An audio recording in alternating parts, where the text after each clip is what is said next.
사랑하는 성도들, 하나님의 말씀이 능력이 있다고 믿으십니까? 예, 하나님의 말씀은 능력이 있어요. 그런데 하나님의 말씀을 자꾸만 우리가 희석을 시킨단 말이죠.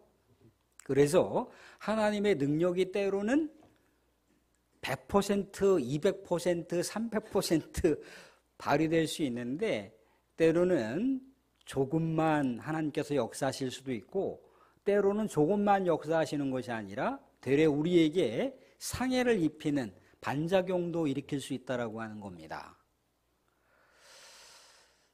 우리 성경에 보시면 바리새인들이라고 하는 그 표현들을 신약 성경에서 많이 보실 수 있을 거예요. 이 바리새인들의 원래 그 출발점은요, 이 세속가치를 살아가는 삶 속에 하나님을 더 온전하게, 하나님의 말씀을 더 올곧게 붙들고 살자라고 하는 그들의 강렬한 그 동기가 이렇게 부여됐기 때문에 그들이 이제 같이 연합을 해서 우리만큼이라도 하나님의 말씀을 흔들림 없이 추구하는 그런 삶을 지향하자. 그렇게 그 출발점은 굉장히 고귀했고 아름다웠다는 거예요. 근데 시간이 지나면서 어떻게 됐습니까? 자신들은 그렇게 모든 인생의 초점을 하나님의 말씀에다 두고 살아가는데 주변에 있는 사람들은 그렇게 하지 않는다는 거예요. 그렇기 때문에 뭔가 자기들의 모임, 자기들의 단체, 자신들의 그 파당하고 세상의 말씀과 상관없이 살아가는 사람들과는 뭔가 구별되어야겠다. 그 출발점은 구별점이라고 말씀드렸잖아요. 구별되어야겠다라고 하는 취지로 출발했는데 나중에는 차별화를 시켜버렸어요. 너네들 같이 그렇게 미개하게 살아가는 인간들하고는 우리는 차원이 달라. 이렇게 됐거든요. 그러니까 하나님의 말씀에다가 자신들이 우월한 존재라고 하는 것을 이렇게 포장을 하고 거기다가 자꾸만 살을 갖다 덧붙이는 거예요. 자기들이 뭔가 뛰어나고 탁월한 그 우월한 존재라고 하는 것을 부각시키기 위해서라도 우리는 보통 그냥 너네들 말씀만 붙들고 살지 우리는 그 말씀에다가 아주 더 정교하게 하나님께로 나아갈 수 있는 그런 세밀한 말씀까지 덧붙여서 우리는 살아가고 있어. 그렇게 작당했던 사람들 중에 한 부류가 바리새인들이에요. 또한 사두개인들이라는 거죠. 그러다 보니까 하나님의 말씀이 왜곡이 되는 거예요. 예수님이 왜 바리새인들을 향해서 왜 지적을 하시고 질타를 하시는 이유가 뭔가요? 하나님의 말씀을 하나님의 말씀답게 바라보지 못하고 자신들에게 유리하게 자신들의 존재 가치를 높이기 위해서 자꾸 하나님의 말씀을 이용하더라는 거죠. 그러다 보니까 말씀을 자유케 하라. 말씀을 온전하게 우리 하나님께서 역사하실 수 있도록 그렇게 하라. 그렇게 이 바리새인들과 이 말씀에 대한 논쟁을 벌이고 있다는 거예요. 한 번은 예전에 거쳐갔던 교회 중에 아주 그 충실했던 그 일종의 그 청년부, 직장 청년부 한 부대표가 이렇게 저한테 기도 제목 겸 말씀을 가지고 왔어요. 무슨 말씀이냐면 이 친구가 이제 남자친구하고 오랫동안 이렇게 교제를 하는 상황인데 남자친구하고 자꾸만 어긋나는 거예요.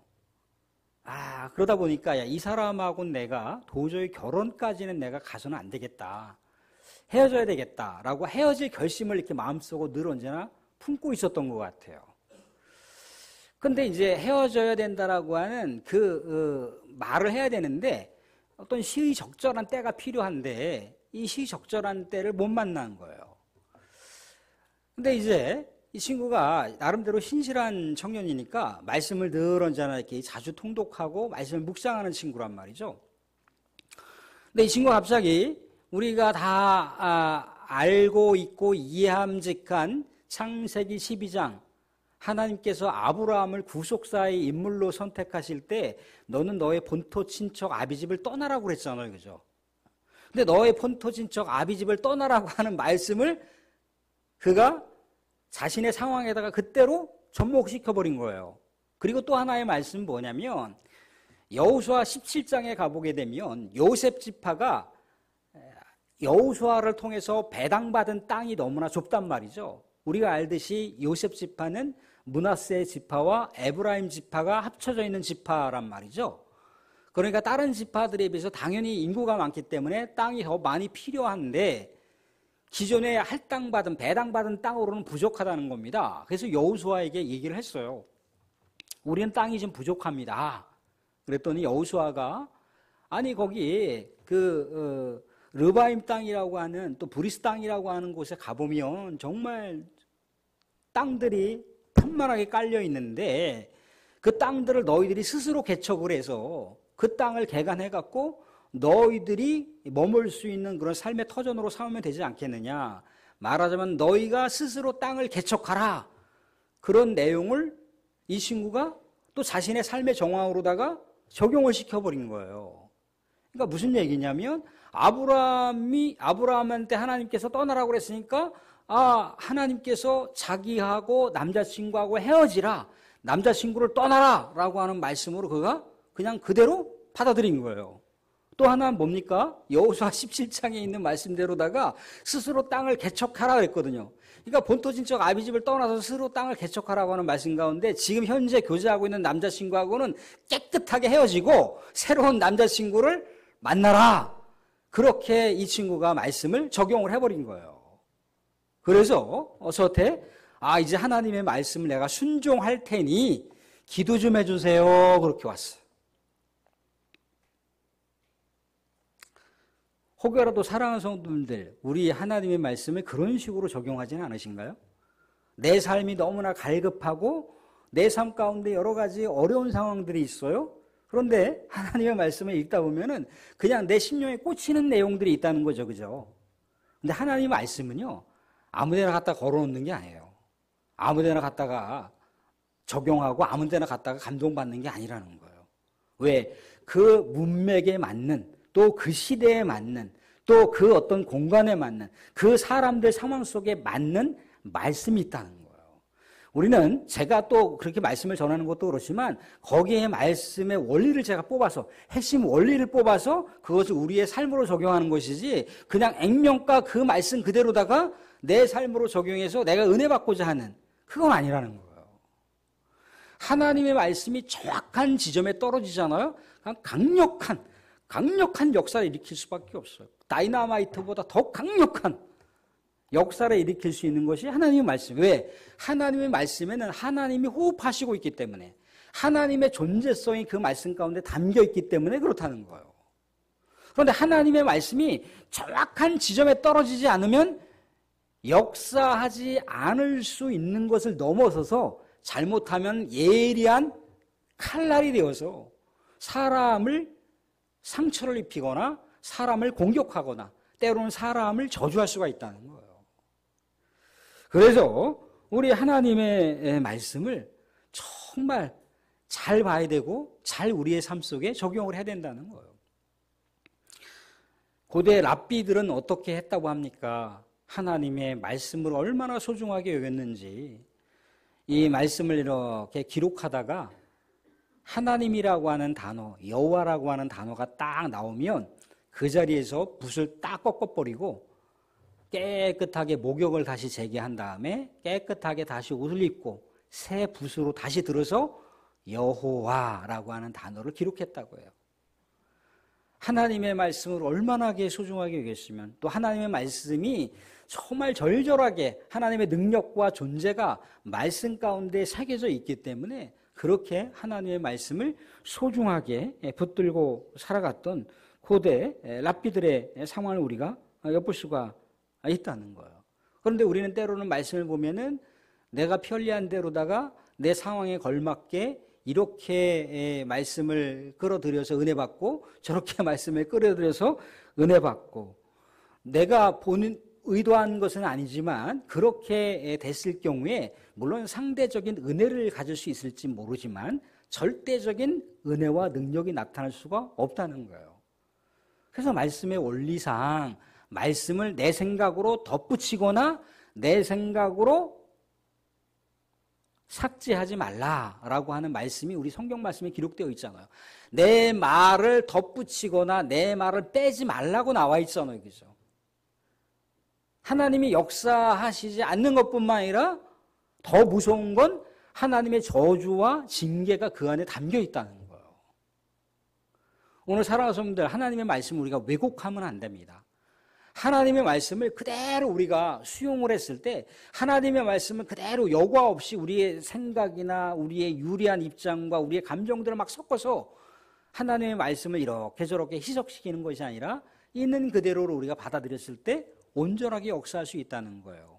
사랑하는 성도들, 약방에서 병원에서 처방전을 받아서 약국에 가서 약을 처방받아서 복용을 하시잖아요. 그죠? 그런데 그 약을 처방받아서 복용을 하실 때, 아, 이 약을 먹으면 효과가 있겠구나. 아, 이 약을 먹으면 뭔가 효험이 있다라고 하는 생각을 갖고 약을 복용하신다는 거예요. 약국에서 약을 처방해 줬는데, 아우, 이 약이 이거 나하고 안 맞아. 그러면서 거기다가 뭐 설탕가루를 갖다 뿌려놓는다든가, 꿀을 갖다 집어넣는다든가, 아유, 너무 밋밋해서 간장을 섞는다든가, 아유, 왜 이렇게 싱거워? 그러면서 이제 거기다가 고춧가루를 섞는다든가, 그러시는 분들 있나요? 그런 분 없다는 거예요. 있는 그대로의 약 처방 받은 거를 복용하신다는 거예요. 왜?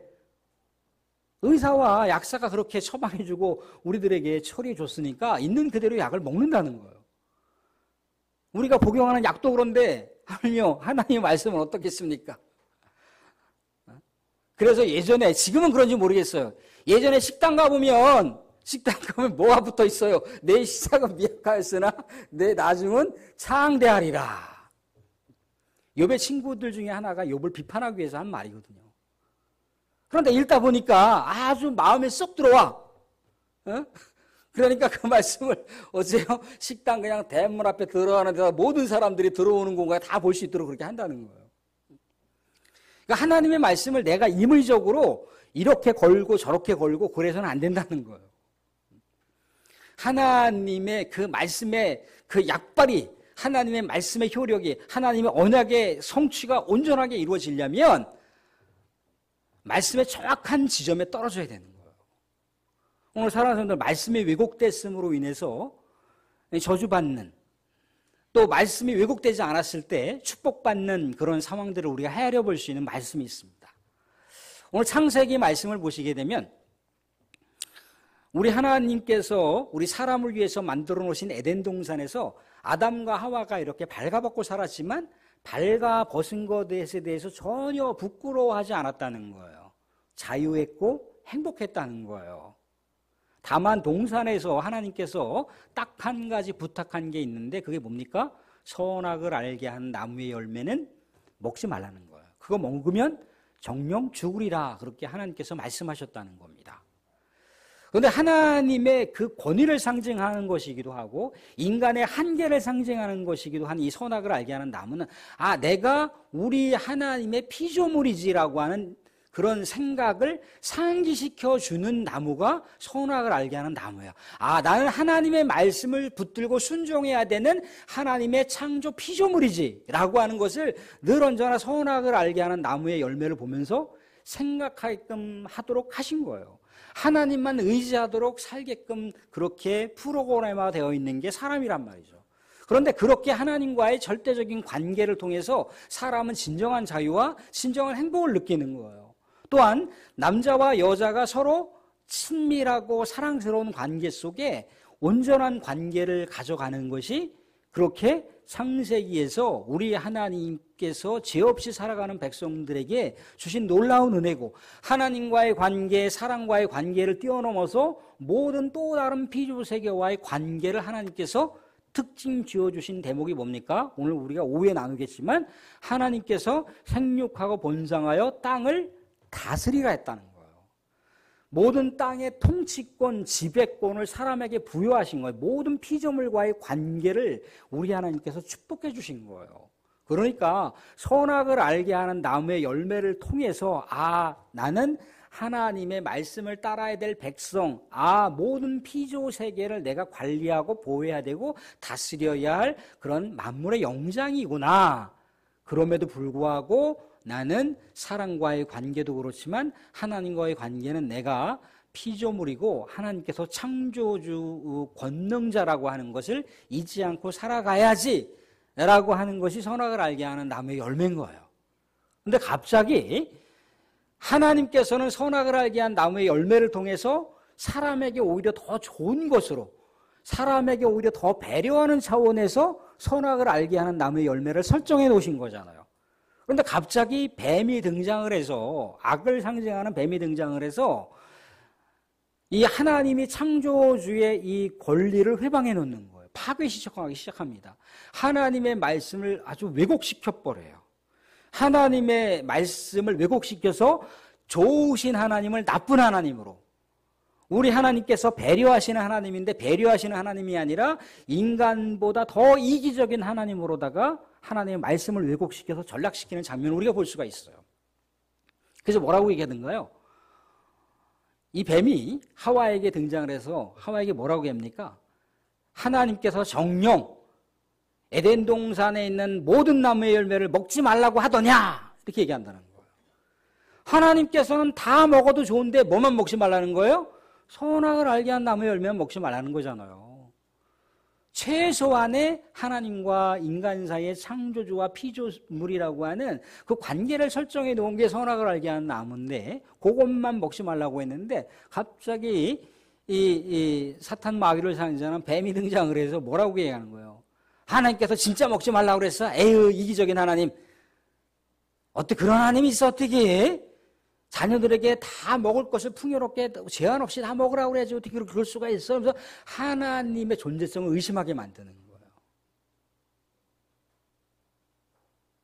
그랬더니 여자가 감정이 이제 이 뱀이 이야기한 것에 살짝 휘말려 들어갑니다. 감정이 동요하기 시작을 해요. 자기도 뭔가 좀 서운했던 있었는지 어쨌는지 간에 뱀이 이야기한 거에 나름대로 동조를 하면서 과장되게 거짓말을 합니다. 아니, 동산에 있는 나무의 열매는 먹으라고 했는데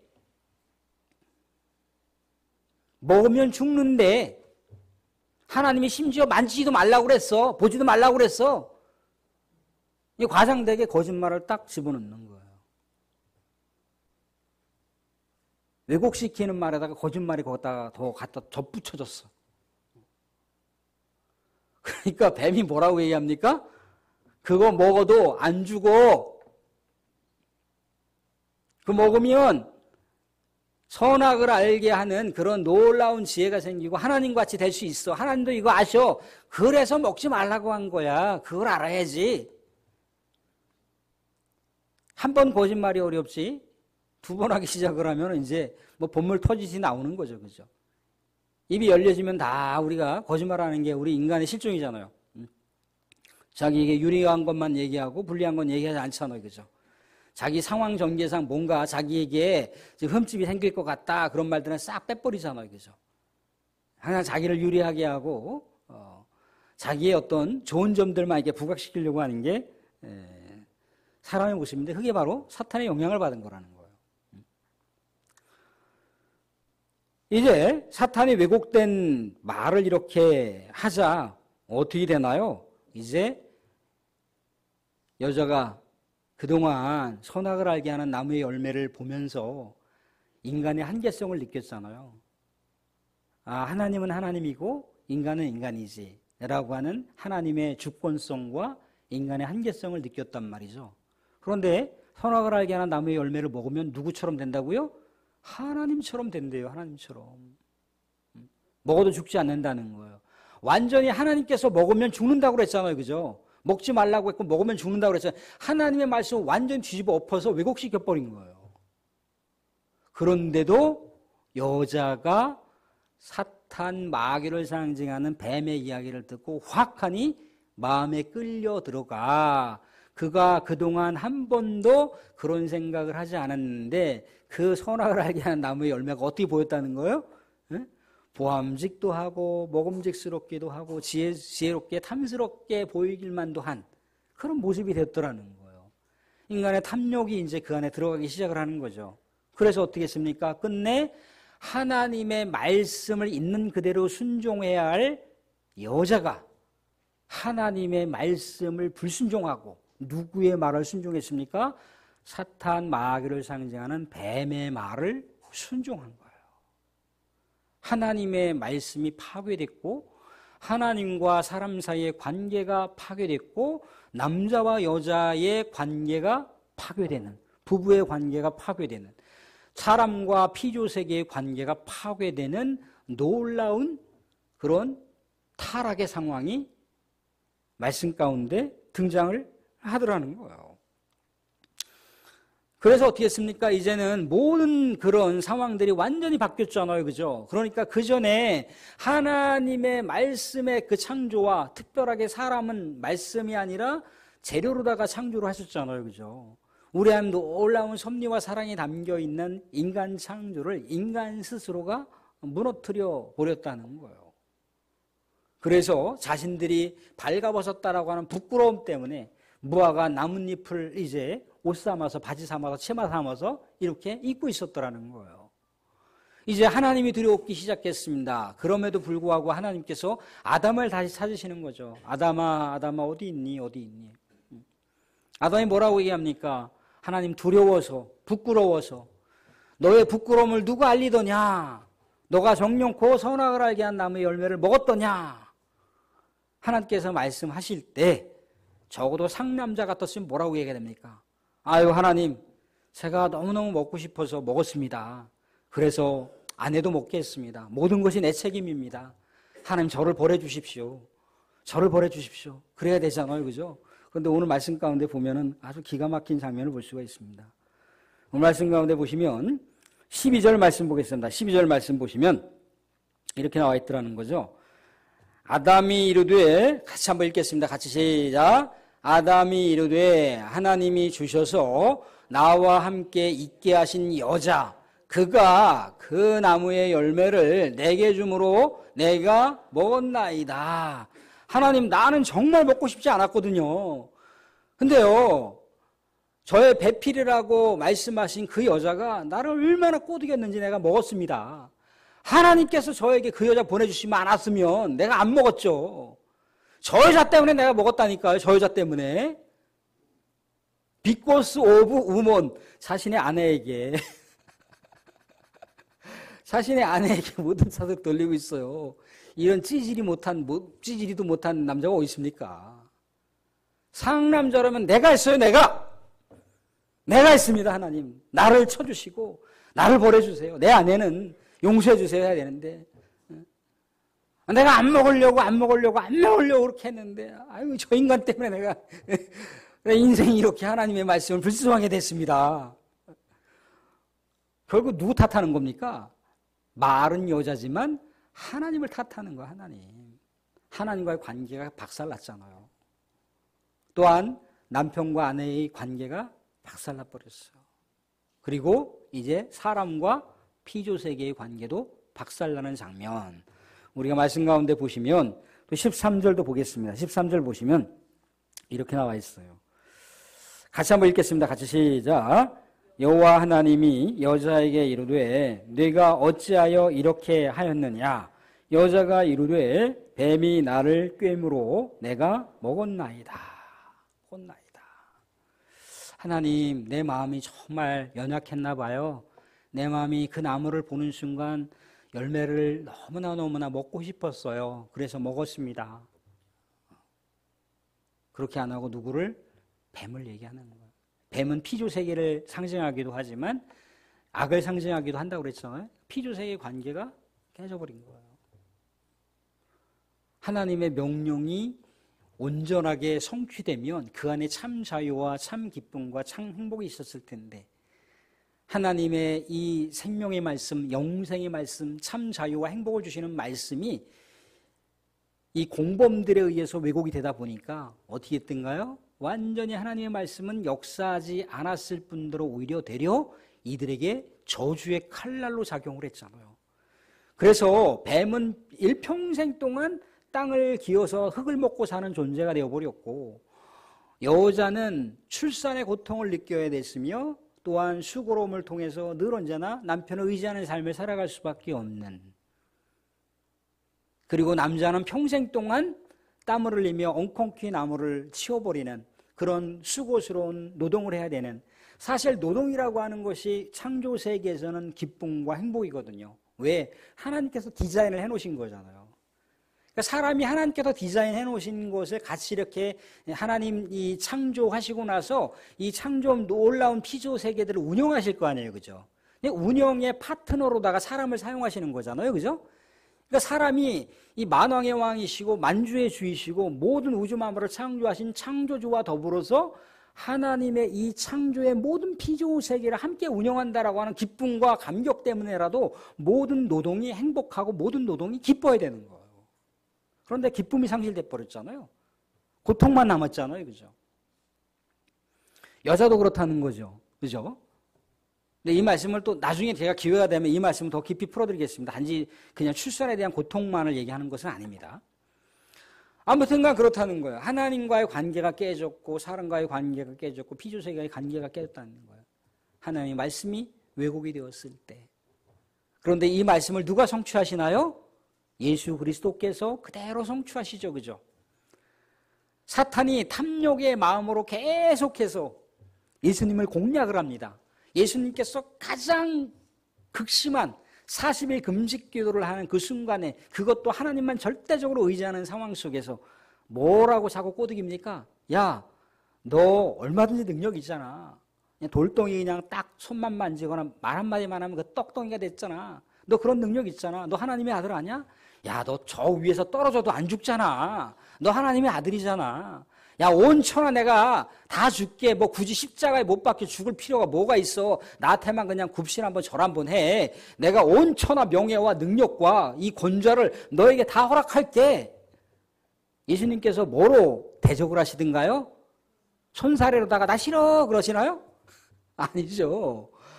사람이 떡으로만 살 것이 아니라 하나님 말씀으로 살려고 하잖아요. 그죠?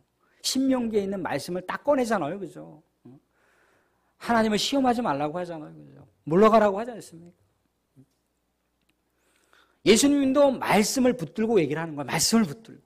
예수님께서 신약 성경에 말씀하시는 내용은 그냥 새롭게 창조하신 내용이 아니에요. 다 구약 성경에 있는 말씀을 다 성취해가는 내용인 거예요. 그래서 그리스도께서 모든 율법의 마침이 되신다고 얘기하지 않습니까? 말씀의 성취자로 이 땅 가운데 오신 거예요. 예수님께서 그렇게 놀라운 말씀의 성취자로 이 땅 가운데 오셔서 자신을 통로 삼아서 우리 하나님의 말씀이 그대로 이 땅 가운데 떨어졌음으로 인해서 우리가 예수 그리스도께서 십자가 그 죽음의 길이라 할지라도 순종하심으로 말미암아 절대적으로 순종하심으로 말미암아 우리가 영생의 삶을 다시 한번 회복할 수가 있었다는 거잖아요. 하나님의 나라라고 하는 거 이제 에덴이 다시는 파괴될 수 없는 완전한 하나님의 나라로다가 그렇게 예수 그리스도께서 만드셨다는 거잖아요. 우리는 그런 놀라운 축복과 특권을 부여받은 자들이라는 겁니다. 사랑하는 성도님들, 우리 하나님의 말씀을 정말 하나님의 말씀으로 우리가 심령에 새기고 우리가 살아갈 수만 있다면 하나님께서는요 엄청나게 어마어마하게 우리가 상상을 초월하지 못할 그런 엄청난 것으로 우리에게 강력하게 우리의 삶의 영역에 60배, 100배, 1000배의 역사가 일어날 줄로 믿으시기 바랍니다. 우리 하나님의 말씀을 붙들고 결연하게 천성길을 향해서 흔들리지 않는 믿음으로 나아가는 가운데 여러분들을 통해서도 하나님의 위대한 말씀이 성취되는 놀라운 은혜가 이 땅 가운데 우리가 그런 은혜를 누릴 수 있기를 주님의 이름으로 축원드립니다.